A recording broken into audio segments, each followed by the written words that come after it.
let's be real, most people's inboxes are more crowded than ever these days. So how do you make sure your emails actually get clicked and drive conversions? Well, one of the most important aspects is email design. And that's why in today's video, I'm gonna dive into the main email design trends for 2024. So that way you're able to supercharge your click rates and make sure you get the most out of your audience. I'm Nicholas, I've been running Leia Consulting for the past 4 years, and we generate millions of dollars in email revenue for DTC brands. And I'm just here to share value. So with that being said, let's dive right into it. Yo, what's up guys? So this is gonna be a pretty interesting video because email designs are, people just love email designs and just talking about email design. So this is gonna be a good one. Top email design trends for 2024. Now, first one is, and this is probably the most important one by far, and this doesn't really apply to email designs exclusively, but we've got hyper personalization, which is making sure your emails are relevant pretty much. How do we do that? Well, utilizing zero-party data. I've seen so many brands not utilizing zero-party data. This is so underrated, and just making sure there are multiple ways to collect data from your customers.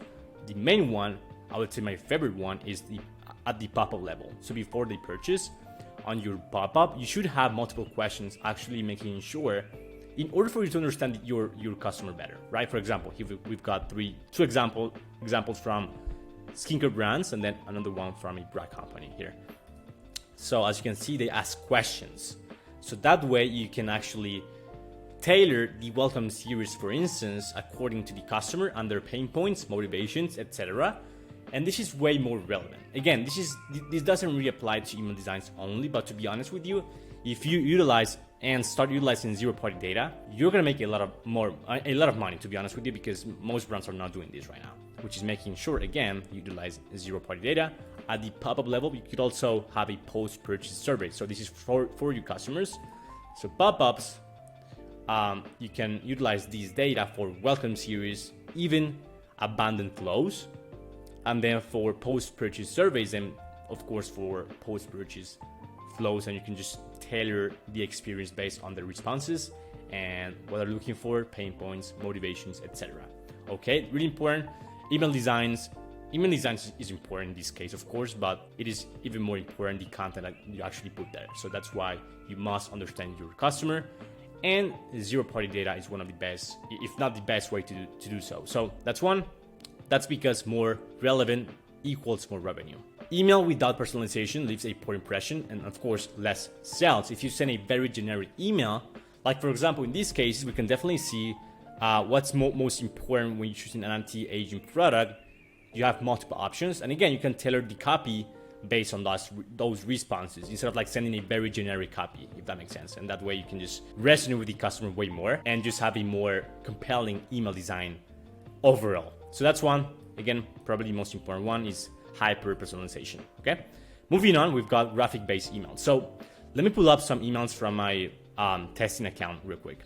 Okay, we've got some examples here from other brands. So what do I mean by graphic-based emails is not utilizing any HTML, if that makes sense, and just making sure your emails are plain images put together. Like in this case, how do you know if those are images? You can just you click the image, you hold it, and then you just drag it, and you can see the image, the actual image, right? This is pure all images, even the text right here, image. This is a GIF right here. And then this is a dynamic piece of, this one is an image still. Even this TTA is an image, etc. Of course, this is dynamic. These are actually images as well, okay? So the main benefit of using graphic-based emails is that you don't have to deal with dark mode. Dark mode is kind of annoying. And if your designs are not compatible with dark mode, then and you use like text, for example, then it's gonna look funky and ugly. And dark mode looks ugly in general. One way to combat it is just using graphic-based emails, so just pure only images in your emails essentially. Let me see if I've got some examples here as well. But this is another example right here, a pure underwear company. All images, as you can see here, no text, even though it looks like text, it is not text.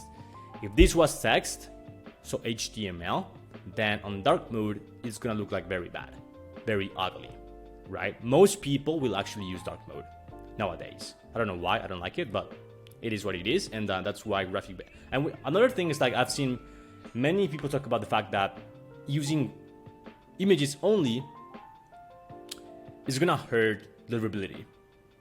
And we haven't seen that ever. So we actually see like the graphic-based emails in most cases outperform the same email with some HTML, just because it looks better, right? Of course, you have to make sure the actual copy on your image, the font size is optimal, so that way people on their mobile, since this is not a responsive, because it's an image, they can actually read. That's the only caveat, really important to keep in mind. But other than that, graphic-based emails, they just work extremely well, and that's one of the main trends as well. I've seen more and more brands utilizing graphic-based emails instead of like using HTML and all that. Okay, yeah, no dark mode incompatibility, great looking, branded, so it leaves a good impression. And then very important, make sure, of course, that you compress your images. Something we use at the agency is tiny PNG. We actually use this for to compress the images.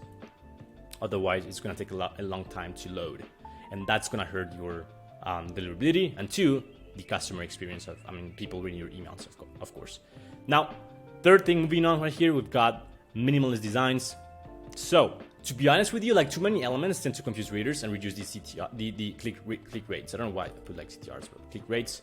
Keep it simple. We've seen time and time again that minimalist designs tend to work way better in most cases. Because why?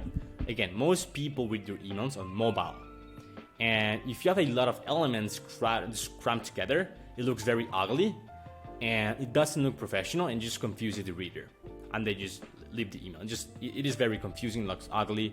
It's not a good impression, if that makes sense. So keep it simple. Use the less copy, the better.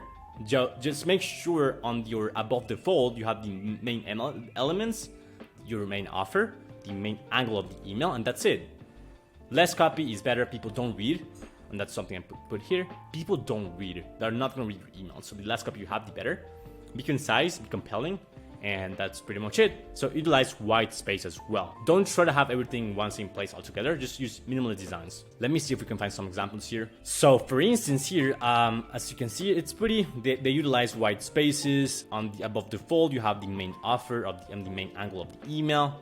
Not a lot of copy, pretty straightforward, pretty good size, and that's pretty much it. That's the email. Very simple, very straightforward, very short, concise, and compelling. And this is gonna work really well. That's what I mean by having minimalist designs, not a ton of stuff together. Okay. Moving on, we've got improved accessibility. So people don't understand, like most people use mobile, as I mentioned before, for their just to read their emails, right? So make sure you have clear CTAs, as we can see in these examples right here. Very clear and straightforward. Legible fonts and colors. So make sure your fonts are big, so that way people can actually read them. Again, if you're using graphics for your emails, make sure on the graphic itself the text is big, because I might be looking at this right here, right? This is an image, but this is an image basically, right? But if I look at this on my mobile, if I view this on mobile, then I want to make sure I can actually read this, and the font is not too small, right? This is something you have to keep in mind when creating, again, your graphics. Make sure your fonts are big enough, okay? Because this is not going to be responsive, because it's a graphic, as I mentioned before. So colors as well. Make sure the contrasts are optimal and people can read stuff. Don't put like, I don't know, gray on a dark background, something like that, okay? I mean, it's pretty common. Pretty common sense, but common sense is not that common nowadays, right? So another thing is alt text for images. Again, make this readable, accessible for everybody. Pretty straightforward again. And that's pretty much it for this trend right here. I know it's kind of simple, but again, these are things that are simple, but for whatever reason, people don't tend to actually implement them. So that's why I'm going over these right here. And so that's pretty much it for this video. Very extremely important trends to keep in mind for 2024 if you want to create email designs that actually kill it and generate a lot of revenue. Thank you so much for watching. If you really liked it, please leave a comment below with any questions you might have or any specific video topics you want me to cover.